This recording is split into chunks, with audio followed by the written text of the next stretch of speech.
Hello guys, welcome to my channel. Welcome to a layout for the scrap room. We're playing with the flavors of the month kit today and the Echo Park collection that is in the flavors of the month. It's Echo Park Sweater Weather. I love me a good fall collection and this one is no different. So kind of what I've been doing lately, I have so many photos to scrap, is that I've been starting a layout and planning on what photos kind of as I go. So right now I'm flipping through a bunch of them, trying to decide what I want to do, and I do eventually find one. But we're playing with the Freaky Fest formula today, and that is pretty simple cuts here, nothing too crazy. We're going to have a 9x11, which I'm going to do this beautiful green paper because it's gorgeous. And then I need a 6x6, a 3x3, and a 5x3.5. Now to me, right away, that 5x3.5 screams photo mat. So that is what I'm going to use as my photo mat. So whatever photo I decide on, I'm going to trim it down to just fit under that 5x3.5, which ends up being like 4 7/8 by 3 3/8 or something like that. So I just have a slight border. I'm going to do that in that orange color. And right now I'm taking the other side of that beautiful green and fussy cutting out one of those pumpkin borders because I really like the pumpkins on there. I thought it'd really be a fun addition to my layout. I do not make you watch me fussy cut the whole entire border, but always a good tip is to move the item you're cutting, not your scissors. Now, obviously, you're going to have some rotation with your scissors, but it's always good to, excuse me, rotate the item, not your scissors.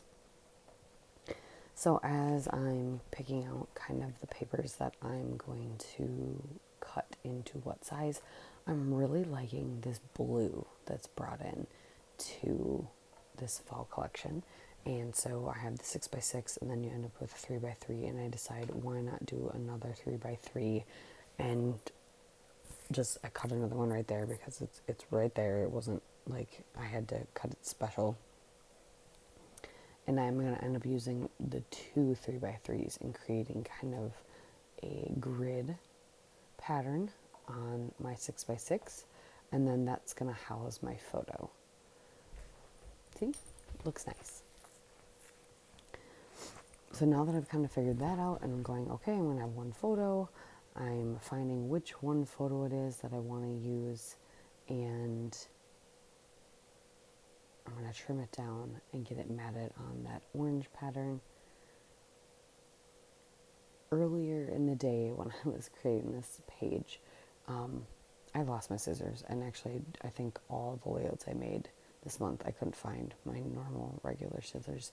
I do have a backup scissors, it's not as good, but I still can't find my distress tool either. Like, I have misplaced that severely, but I don't have my scissors, and so my son was trying to help me find them, and I have these little jars that are hanging on my wall that are holding some of my tools I don't use very often, but that way they're at an arm's reach, so if I ever want to use them, they're right there. It's like my brad tool, my fringe scissors, the silicone brush, like different things like that. So my son was like, hey, isn't that your scissors? And I pulled it out and I was like, no, it was the fringe scissors. And so he was like, what is that? And so I was like, let me show you. Maybe I'll do that in this layout. So I had to do some fringing. Haven't done that in a while, but it was kind of the perfect feel to give this page a little bit of interest. So I'm going to fringe cut the bottom of this paper, and then I'm going to layer all the pieces together and leave kind of a big border on the bottom of the cardstock, and then and I'm going to put that pumpkin border kind of over it, over the photo, kind of layer over it, and I'm going to take it to my sewing machine. I decided I want to stitch it down, and then I end up actually doing a stitch all the way around my layout as well. So I have a white stitch border. It's harder to see in the photos or in the video, you can see it in the close-ups better, the whole border, but I definitely wanted to stitch across the pumpkin border that's going across the page, and I really like the way that turns out. I did, I think, 3 passes. So I'm just getting everything layered up and using some wet glue to get that border down so that when I run it through my sewing machine, ATG tends to gum up the needle and sometimes cause issues. Wet glue doesn't. And a tip, if you've never sewn with your sewing machine, crazy enough, sewing with paper dulls your needle more than sewing with fabric.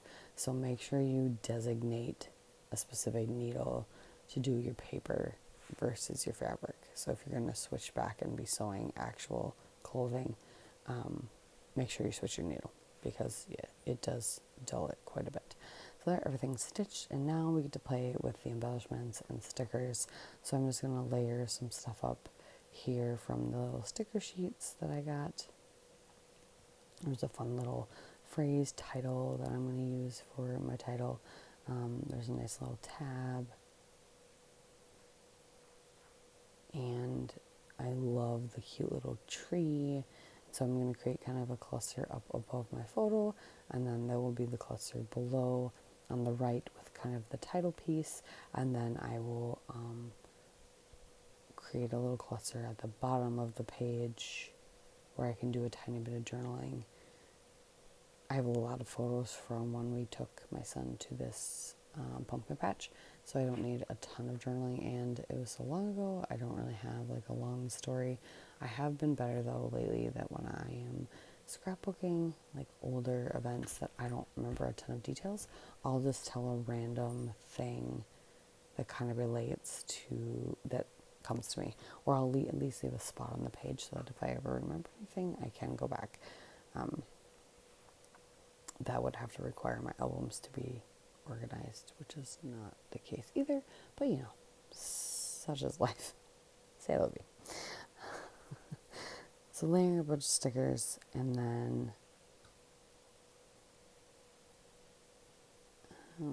doing the bottom right part, and I'll just journal a little bit of like where we are. I love that I ended up getting a sheet of the little phrase stickers. There's some really cute fun ones in there, but here's some close-ups. We are almost done. Thank you so much for watching. Make sure you check out the Facebook group for the Scrap Room and their blog so you can see more inspiration from the design team members, as well as don't forget to check out the store. There's a lot of goodies. There's even some really good one-off kits you can get in the store, so check that out if you're not interested in the Flavors of Mouth kit. Thank you again. We'll see you next time. Bye.